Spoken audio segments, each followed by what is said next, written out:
Football is scary. Viewers sometimes see a little more than they agreed to. Speed, momentum, and velocity make a dangerous equation when you add 250-pound football players. Check out our list of the hardest hits in NFL history, and make sure to stick around for the #1 bone-crushing hit on our list. Mo Lewis, Butterfly Effect. Bledsoe, gonna run it, needs 10 yards. This one may not look like the worst hit of all time, but the ramifications of this play are massive and might have changed the scope of the NFL. Drew Bledsoe found himself scrambling outside the pocket and was met by 2 Jets defenders. Bledsoe had just signed a massive extension with the Patriots, and he would have no idea that this hit would effectively end his time with the New England Patriots and slam the brakes on a very promising career. Bledsoe would start to be tripped up before catching a shoulder from Mo Lewis, knocking him out of bounds. The hit would rupture something in Bledsoe's chest, and he immediately started bleeding internally quickly. Drew would fully recover, but that hit's effects are still felt today. Jack Lambert, WWE. Swings it out, Collier catches the ball, but there's always someone waiting there. As we get more details on safety precautions for players, the league implements new rules to protect from unnecessary injuries. This means the further back in time we go, the more violent football is. Jack Lambert gives us a great example of this in 1976. Instead of wrapping up and driving through the tackle, Lambert actually lifts his opponent off the ground and slams him down to the turf. Tackles like this pretty commonly come with head or neck injuries like concussions, so we don't see this type of play in the league anymore. But Lambert didn't have to worry about that, and not only was it a vicious tackle, but it was against a former teammate. I'm guessing that led to a pretty awkward post-game conversation. Damien McIntosh, stack of pancakes. Work, a quick hitter to Charles. And Jamal Charles breaks into the clear.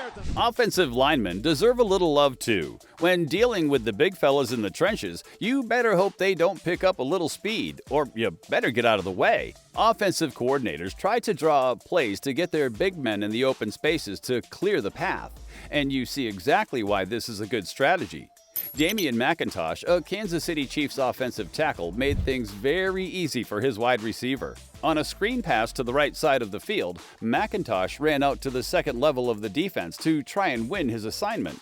Not only does he take down one defender, but he also puts 2 Dolphins on their backs like turtles with very minimal effort. He even stacks the second defender on top of the first like pancakes, giving the term pancake block its true meaning.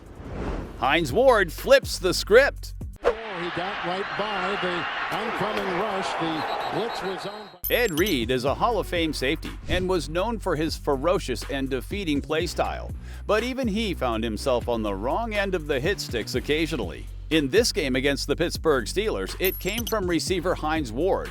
Ward, 6 foot tall and 200 pounds, is known for being a massive guy and shows that being physical is a mental game. Sliding right past the first attempt at being blocked, Ward lowers his shoulder and completely takes Reed by surprise, decleating the Ravens' safety and slamming him down to the turf.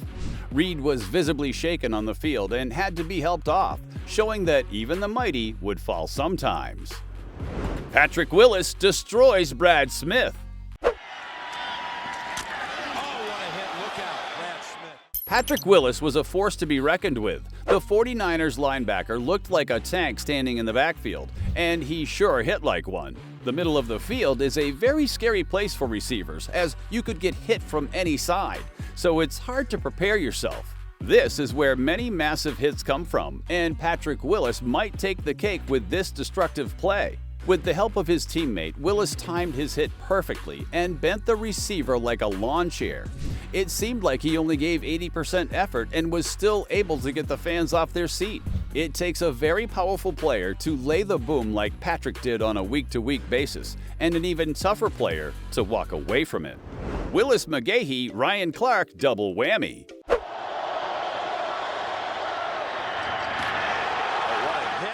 Brian Clark hit Willis McGahee so hard that both players appeared to have their bells rung. McGahee caught the ball and turned quickly upfield, while Clark came downfield with all his momentum. And both players met in a crash that was probably heard miles away. Both players stayed on the ground while the football came loose and was recovered by the Steelers. The helmet-to-helmet contact between the players was very dangerous, and McGahee and Clark were lucky to walk away from this one. Jack Tatum, Super Bowl 11. Right down the middle again. Oh. Big hits have been part of the game since its inception, and we're going way back to Super Bowl 11 for our choice in this game. This is another great visual of why making catches across the field is difficult. Sammy White of the Vikings had Super Bowl rings dancing in his eyes as he attempted to haul in this pass before those rings, along with his helmet, were knocked right off his head by Jack Tatum. Even more unbelievable is the fact that White was able to hold on to the ball. Since the helmet was knocked off, we see Sammy White laying on the ground looking in a lot of pain, which nobody blames him for. Joe Ferguson gets knocked out. Ferguson was on the run, and you're going to see Wilbur Marshall come here and really flatten him. Oh boy, did he really hit him. The small space under a player's chin in between the head and chest is a very dangerous place to get hit, and that is why we see the league moving away from almost any contact from the chest up. If you're hit in the right spot, it can cause you to lose consciousness almost immediately.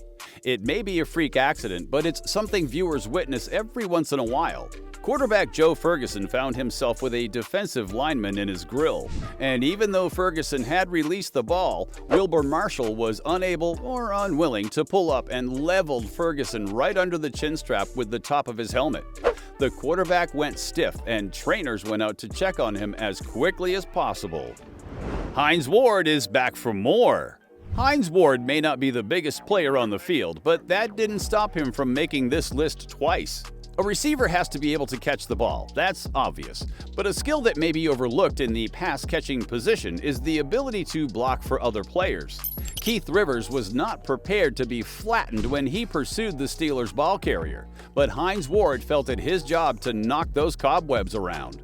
Ward came out of nowhere from the top of the screen and ran through Rivers, decleating him completely. Plays like these make receivers stand out from the rest of the crop, willing to embrace the physicality and own it as part of the craft, something that Gun Buns was never able to do, even with multiple voices in his ear telling him to stop being so soft. Sean Taylor, Pro Bowl Special. And he's going to come up short. The Pro Bowl has become sort of a joke within NFL fan bases, as players increasingly favored being healthy over playing a full contact game without much on the line other than pride. The game was even converted into a flag football game during the 2022 season. So it's safe to say kids these days don't remember a time when the Pro Bowl was actually a physical game. Leave it up to Sean Taylor, Redskins legend, to remind people.